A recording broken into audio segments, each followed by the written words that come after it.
नमस्कार।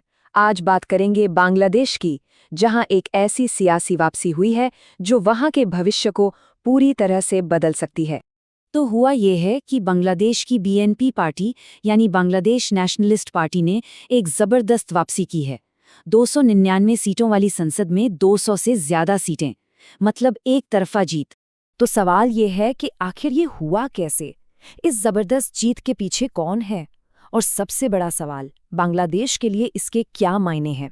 चलिए इन्हीं सब पर एक एक करके बात करते हैं। तो चलिए सबसे पहले बात करते हैं नतीजों की, क्योंकि इन्हीं नतीजों ने देश की सियासत का पूरा नक्शा ही बदल दिया है। और इस चुनावी भूचाल के ठीक सेंटर में है तारिक रहमान, एक ऐसा नाम जिसके साथ एक बहुत बड़ी सियासी विरासत जुड़ी हुई है। लेकिन देखिए, इस जीत को समझने के लिए उस इंसान को समझना जरूरी है जिनकी वजह से ये सब हुआ। एक ऐसे लीडर जिन्हें कुछ लोग हीरो मानते हैं तो कुछ विवादास्पद। तारिक रहमान की शख्सियत में ना दो पहलू हैं। एक तरफ उनके समर्थक हैं जो उन्हें बांग्लादेश के नेतृत्व का नया चेहरा मानते हैं, जो बड़े बड़े सुधारों की बात कर रहे हैं। और दूसरी तरफ उनका एक ऐसा अतीत है जिसने उन्हें एक बहुत ही विवादास्पद निकनेम दिया, द डार्क प्रिंस। तो ये सियासी विरासत आई कहाँ से? देखिए, वो 3 बार प्रधानमंत्री रहीं खालिदा जिया के बेटे हैं और पूर्व राष्ट्रपति जियाउर रहमान के भी, यानी बांग्लादेश की सबसे ताकतवर पॉलिटिकल फैमिलीज में से एक के वो वारिस हैं। अच्छा, तो अब जरा उन वादों की बात करते हैं। वो कौन सी बातें थीं जिन्होंने वोटर्स को इतना प्रभावित किया कि बीएनपी को इतनी बड़ी जीत मिली? सबसे पहले नंबर पर आता है परिवार कार्ड। ये एक वेलफेयर स्कीम है। इसके तहत गरीब और ज़रूरतमंद परिवारों को हर महीने 2500 टका या उतने का ही सामान दिया जाएगा। और हाँ, इसमें खास तौर पर महिला सशक्तिकरण पर भी जोर दिया गया है। फिर आता है किसान कार्ड। जैसा कि नाम से ही जाहिर है, ये किसानों, मछुआरों और खेती से जुड़े कारोबारियों के लिए है। इसमें उन्हें सब्सिडी, आसान लोन, बीमा और सरकारी मदद से मार्केटिंग की सुविधा देने का वादा है। मतलब ग्रामीण अर्थव्यवस्था को मजबूत करने की एक पूरी कोशिश। और बात सिर्फ इन 2 कार्ड्स तक ही सीमित नहीं है।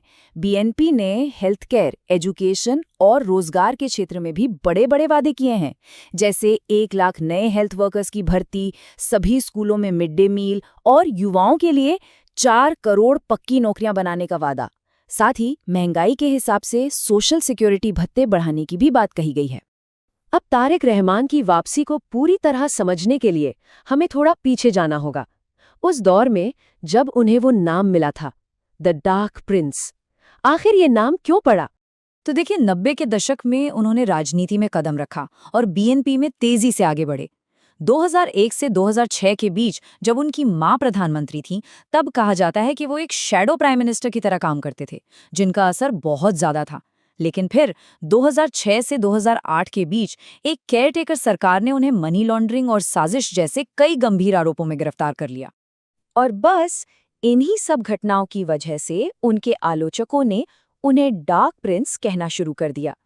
तो ये समझना जरूरी है कि ये निकनेम बांग्लादेश के इतिहास के एक बहुत ही खास और उथल-पुथल भरे दौर से जुड़ा है। तो ये तो हुई अतीत की बात। चलिए अब आगे देखते हैं, इन सामाजिक कल्याण की योजनाओं से आगे बढ़कर देश के विकास के लिए उनका विजन क्या है। बीएनपी के मैनिफेस्टो में कुछ बहुत बड़े और लंबे समय के लक्ष्य भी हैं, जैसे ढाका को जोड़ने के लिए एक हाई स्पीड रेल नेटवर्क बनाना, अल्पसंख्यकों और उनके पूजा स्थलों की सुरक्षा के लिए कड़े कानून लाना, न्यायपालिका को और स्वतंत्र बनाना और चुनाव आयोग को और ज्यादा ताकत देना। और विदेश नीति की बात करें तो किसी एक देश के प्रभाव में आए बिना एक बैलेंस्ड फॉरेन पॉलिसी अपनाने का वादा है। तो ये चुनाव हमें एक बहुत बड़े सवाल के साथ छोड़ जाता है। क्या एक ऐसा नेता जिसे कभी डार्क प्रिंस कहा जाता था, वाकई बांग्लादेश को एक उज्जवल भविष्य दे सकता है? ये एक ऐसा सवाल है जिसका जवाब आने वाला वक्त ही देगा। ऐसे ही और वीडियो देखने के लिए हमारा YouTube चैनल सब्सक्राइब करें।